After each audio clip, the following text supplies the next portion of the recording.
a little bit of it out there.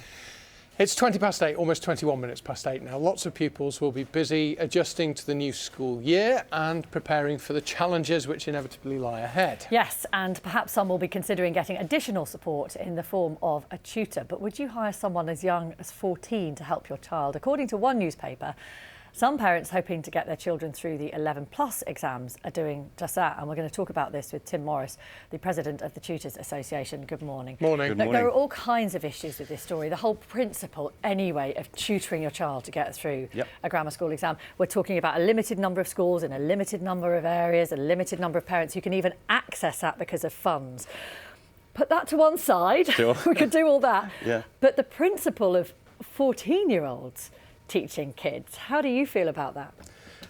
From the Tutors Association point of view, we don't condone it. We don't see it as appropriate. We don't see it as suitable.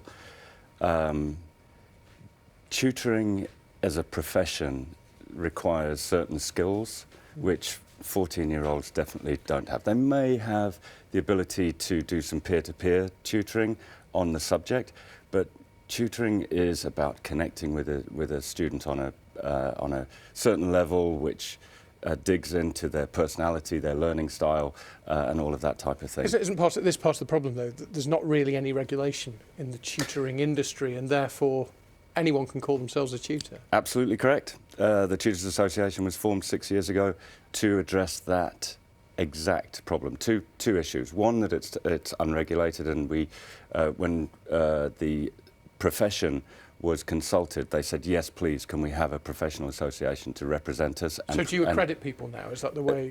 All of our members through the Tutors Association have to follow a code of ethics or a code of practice if they're a corporate member representing independent tutors. Can you inspect that, do you? We insist on it. Yeah, but you inspect it to check? Yes, oh, absolutely, yeah, and we have a full governance process which checks that, and we have complaints procedures which is headed up by a Justice of the Peace. We also insist that every single one of our members is DBS checked. So we're starting and have started the process of self-regulation in the industry. I just want to take this away from 11+ exams at the moment, because actually tutors can be employed for all sorts of reasons. And I know people from very much on a lower income scale who've decided to get tutors in to help their kids just generally through schools where schools are struggling to provide them with what they need, which in a sense feels like a failure of schools in the first place. But if you want to help your child, this may be a way to do it.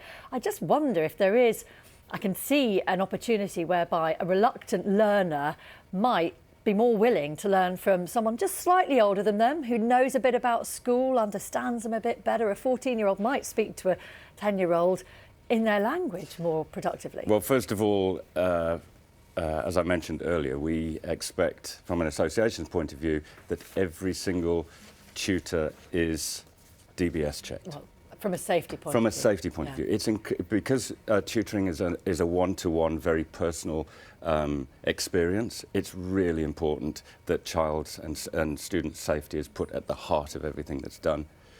As a person under the age of 16 cannot get a DBS check. You may think, oh, it's only a 14-year-old. We know with social media and all of that type of thing,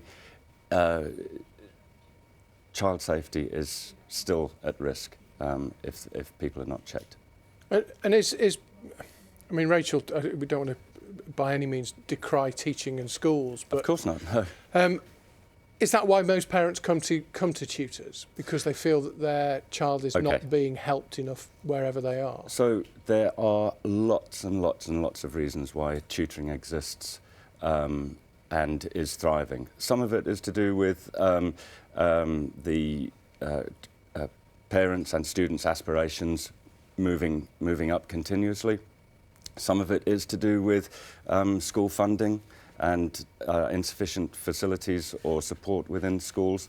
Some of it's to do with challenges which young people have faced at other times in their life, and they found gaps in their education as they move into a different area of school. So they may, at primary school, for example, have had a traumatic experience, not been able to grasp the concept of fractions. Yeah, just need a bit of help. Go into secondary school and all the other concepts that they need to master, which are based on fractions, they've lost it. So they need to pull that back again. Thanks very much for coming to talk to us. We appreciate it. Tim Morris from the Tutors Association. The government, just so you know, say that the Department of Education wouldn't comment on the alleged employment practices of private firms on tutoring more generally. It told us that the government wants every child to have a great education and that the attainment gap has closed since 2010. It's 8:26, you're watching Breakfast from BBC News, so let's take a look at the newspapers now, starting with the front page.